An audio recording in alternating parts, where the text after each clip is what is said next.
What's up, you guys? It's me, Oleander, and if you're new here, I'm a generational witch. I specialize in baneful magic. I do low magic here mostly because it is my favorite form. Yes, I'm well aware that I don't need all this stuff to perform my magic. However, I think it's the easiest and most comprehensible form of magic that I could show to the world. So that's what I'm choosing to do. Today I'm going to be talking about protection magic. While I'm doing that, I'm just going to be making a ward to hang out on my property. So protection magic is a form of magic that is only concerned with warding off negative energies, outside influences, and potential threats to keep yourself or a specific area safe. The only purpose of protection magic is to create a barrier of protective energy that acts as a defense against harm. This is the most important form of magic and the best place to start, in my opinion. And I always suggest 3 protections at all times if you're a practitioner. And even then, there are people who can and will break through your protections. It was part of what I had to do to be able to practice baneful magic in the way that I do it. And I also was at the receiving end too. When I first came onto YouTube, my protections were down because I needed to learn the lesson of defense and protection, and I needed to learn it hard because a lot of people do not like what I do. So a few hits were taken over the past, not in the past year, but the past 2 years, I'd say. And you have to be ready for that. So protection is achieved in many ways, from rituals to the use of symbols. We're going to start with talismans and amulets. So I don't use them in this form of magic that I'm doing. But here is a ring that I use. It has a mirror on the front. You know what it is. It's one of those old lipstick rings where you like put it on, all right, from back in the day. It has a nice big inner band that is easily carved on because there's a gap here. Can you guys even see it? See that gap? So the back can easily be carved. It's already carved. The front I can put on the symbols and then I can erase. And I can do that as many times as I want with that ring because it's a mirror. But yeah, think rings, think necklaces, charms people wear, charms people hang up. Another way to do it is spells and rituals. You guys know I can't do 2 things at once. I'm trying to do this ward and I'm trying to read my notes. And I don't want to sit in front of the screen with my ugly face and talk for 30 minutes. So I'm trying to like do something visual for my visual learners, because a lot of us out there are not neurotypical and we learn by watching. We don't learn by listening to people speak. All right? Okay, where was I? So on this channel, I've showed you guys how to do the most basic form of spell work, where you have, material items from our material world.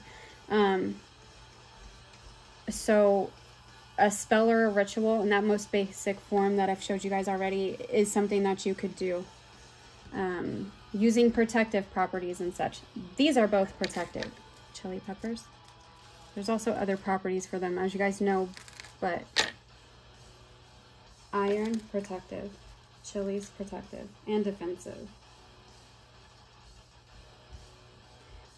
So let's talk about warding and sealing. So the creation of a metaphysical barrier around a specific area to prevent negative energies or entities from entering is also common. So think like protective circles or witches' bottles, something like that, which I've also covered witches' bottles on here. All right, another method of protection is invocation of protective deities and spirits. So you can call upon spirits known for their protective qualities. For this, I suggest whatever deity you're working with. and your ancestors, which is going to take some ancestral work, but it's worth it. Your ancestors should be your first line of protection, in my opinion.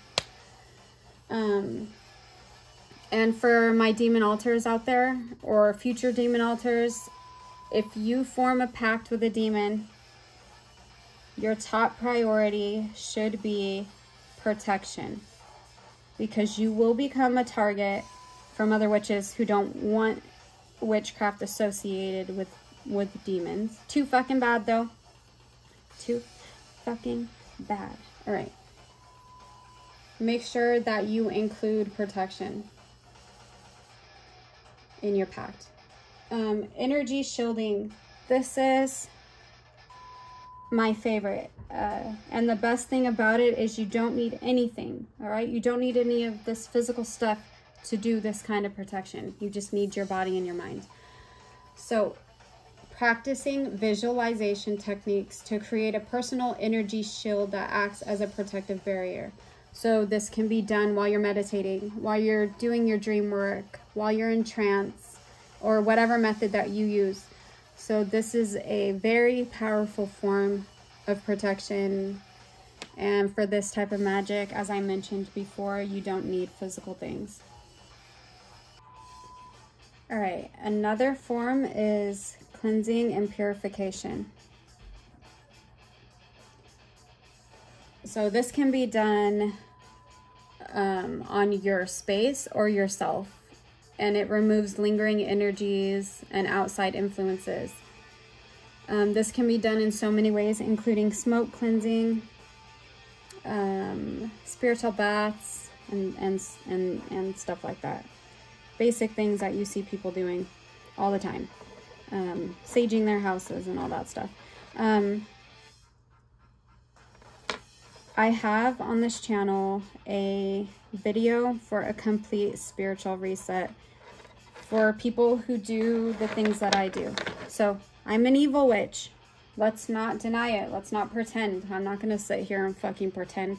I curse people. I hex people. Yeah, that is what I do. For people who do what I do, which it's not for everybody. My personality is not for everybody. My style is not for everybody. What I do is not for everybody, but it is the fuck for me. So I'm going to do it. But if you do get yourself into doing it and you want to quit a full spiritual reset I provided for you guys, that'll work for you. It works for me. Another thing that you could do is sigils and symbols. So you can design and use protective symbols. All right, so sigils and symbols are great for protection. In my last two videos, I showed you guys how to create and use sigils. So check that out. You would just use it for protection instead of whatever I used it for in the last video. And I'm going to show you guys one of my altars. So I'm going to move my camera and I'm going to show you guys my altar, which has a bunch of symbols on it. So you can see how I use them. All right. So that is it for today. I'm going to finish this off and I'm going to take it outside and hang it and I'll show you guys. So there's an old one I made last year and hung up.